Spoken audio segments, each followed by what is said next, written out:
Hey Flames, what's up? And welcome back to the very last part of the Mondstadt Windblum event. There was some extra dialogue I found, and some places you can go to find the characters throughout the world, and I didn't want you guys who love Genshin Impact and love watching lore videos to miss out on all of the extra stuff. It is so memeable, it is so fun, and I guarantee you'll like it. So, here we go. Timaeus, am I dreaming? Missing, or you really came all the way to Mondstadt to see me? Why were you willing to make the trip? I still can't believe it. Why wouldn't I want to come see you, It's not like a quick trip from Liyue to Mondstadt is completely unheard of or anything. Also, isn't it time for you to drop the miss and just call me Yingar? Yingar. Yingar. I think I still need some time to get used to calling you that. I love how she added the sex operator voice into her tone there.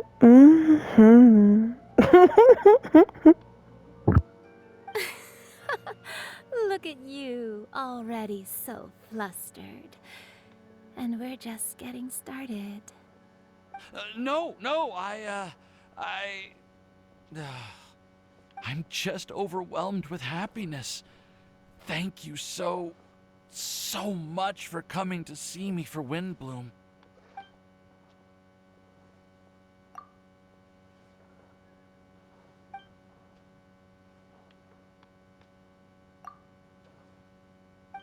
You like the card back from Sino, right?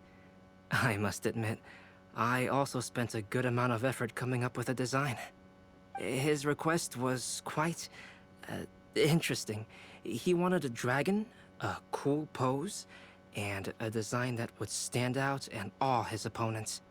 Although the commission was for himself, he wanted the back to be flashy enough to draw the attention of the opposing player.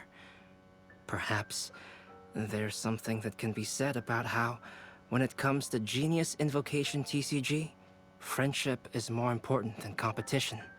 He also said that such an impressive card back should be shared with friends.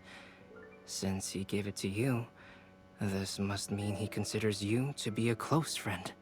Oh, and speaking of, to repay my efforts, he also gifted me the card back as well.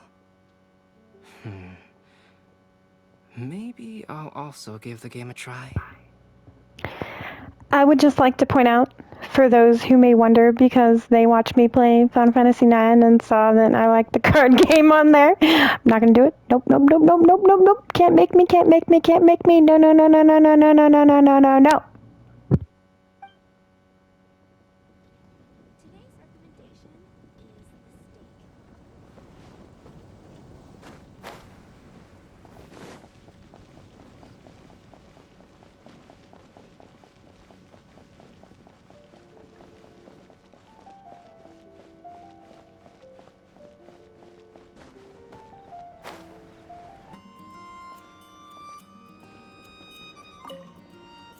Kale, sucrose! I brought some home-cooked food. Why don't we enjoy it together? Really? Sounds great! I must point out a small issue about your cooking. You have a tendency to put a little too much flavoring in your dishes. Sorry. I guess I've been a little heavy-handed with the seasonings lately. Are you feeling stressed recently? Do you want to find someone to play cards with? It really helps with stress. I promise. No. Maybe for people who like cards, but in my experience, beating things up and unaliving things, just in case YouTube doesn't like the K word anymore. And did I mention beating things up? Oh, and burning things. Burning things relieves stress. Burning things relieves stress really good too. Oh, that sounds like a good idea. If I recall, both you and Sucrose are pretty good players, right? Oh yeah, we are. We've been playing together, and we were actually talking about this just a few days ago. Since you are already familiar, would you mind also showing me the rules sometime? Yeah, Kali seems to be a natural at the game. Maybe she's already the best player out of all of us. Huh? Me? That's right. You've been all talk at the tavern. That little girl from Sumeru is really good at the game.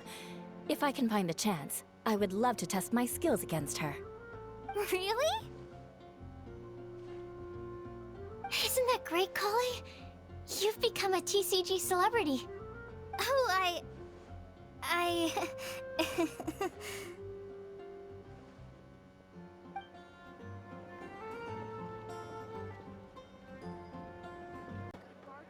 Do you have time for a duel? Oh, I'm not good at these. I'm sorry, I don't know how to play. Huh. Really? I suppose you've been too busy with other things to pick up the game. I'd suggest you visit the Cat's Tail. There's a teacher there who's quite proficient with introducing beginners to the game. You can learn the basics from her. The sooner you learn, the sooner we can duel.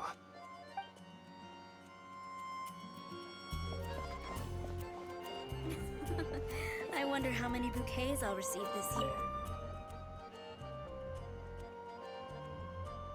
Since it's the Windblum Festival, would you like to come in and have a drink? I might even give you some flowers. No thanks. Aw, don't be shy.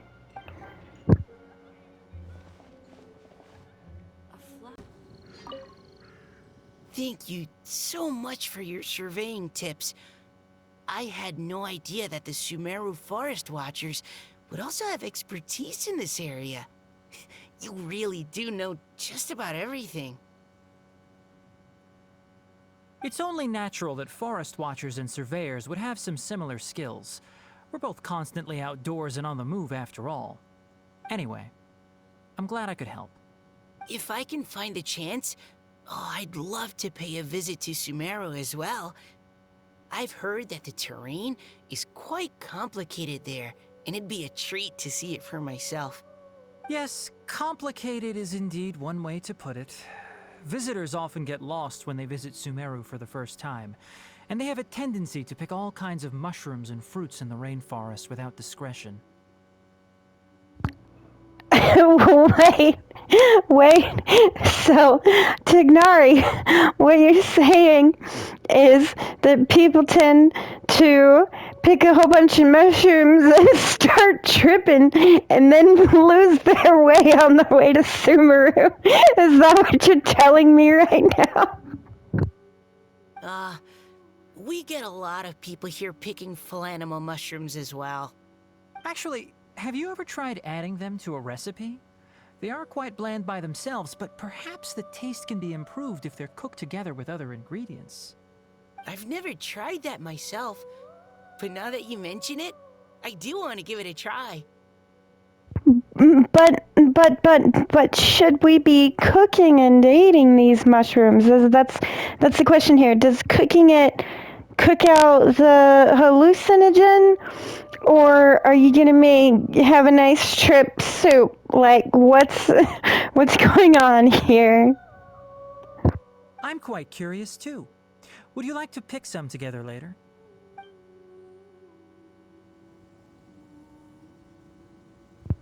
That's not totally a couple of stoners being like, we want to go smoke a joint in the forest. Except in this case, it's hallucinogenic mushroom soup. It puts a whole new spin on cream of mushroom soup, doesn't it, guys? Cream of have a bad trip. Like, what the hell?